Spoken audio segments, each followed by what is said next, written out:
Good morning. This is yours to the Dolphy Gilpin coming to you from 1524 Lavista Drive, Decatur, Georgia, state of Georgia in the United States of America.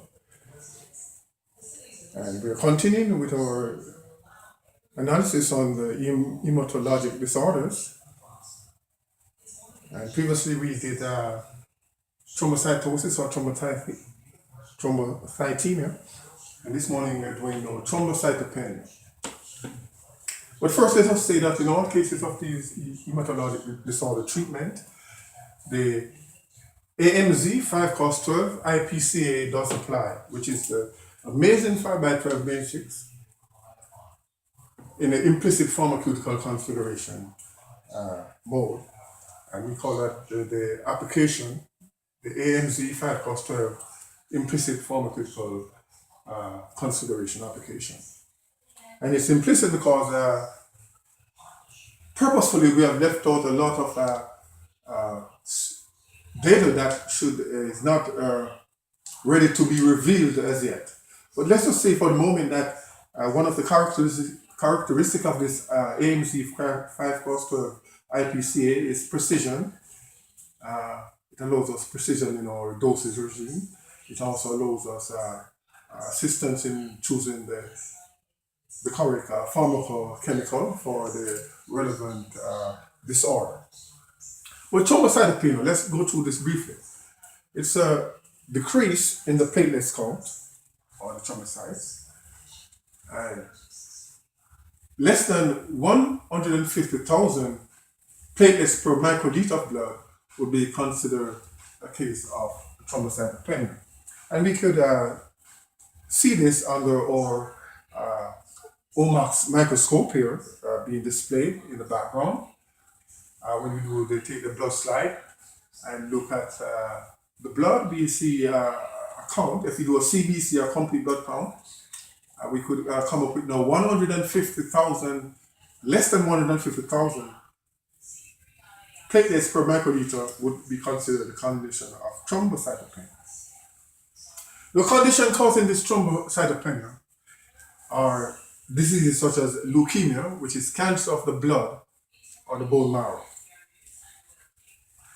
Also lymphoma, which is cancer of the lymph system, which also affects the bone marrow.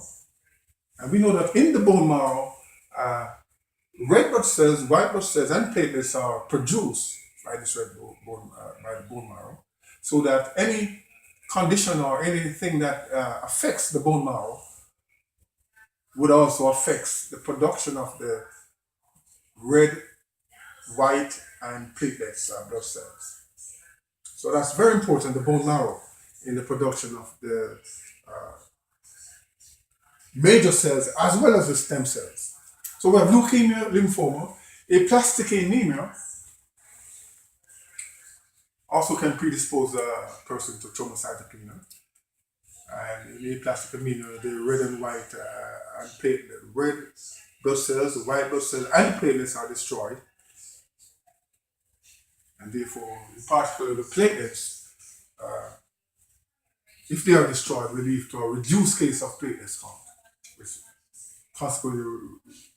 consequently leads to thrombocytopenia. Man-made radiation and chemotherapy also help to destroy the platelets, not only the platelets, but other blood cells. But like I've said, we are focusing on the platelets here, our thrombocytes. So the radiation and chemotherapy destroy the platelets, and therefore there's a reduction in the platelets, and consequently thrombocytopenia sets in. Viruses such as the hepatitis virus, the cytomegalovirus virus, abbreviated CMV, the HIV AIDS virus, the Epstein-Barr virus, these all can cause or lead to the abnormal condition of thrombocytopenia. Now, the spleen is very important as an organ in the body. All the organs are important, but particularly now in thrombocytopenia, An enlarged spleen or splenomegaly will cause the platelets to be trapped and therefore cause the platelets not to be circulating through the blood. So if this enlarged spleen traps the platelets, then there will be less platelets circulating through the blood, and therefore the case of thrombocytopenia would set in.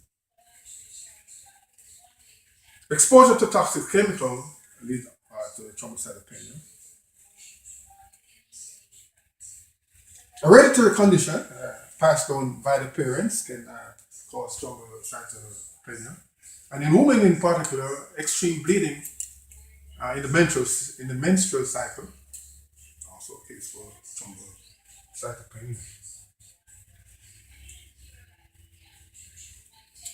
Okay, treatments for thrombocytopenia can include pharmacochemicals such as steroids and immunoglobulin, and also corticosteroids. Those are just some of the chemicals or pharmaceuticals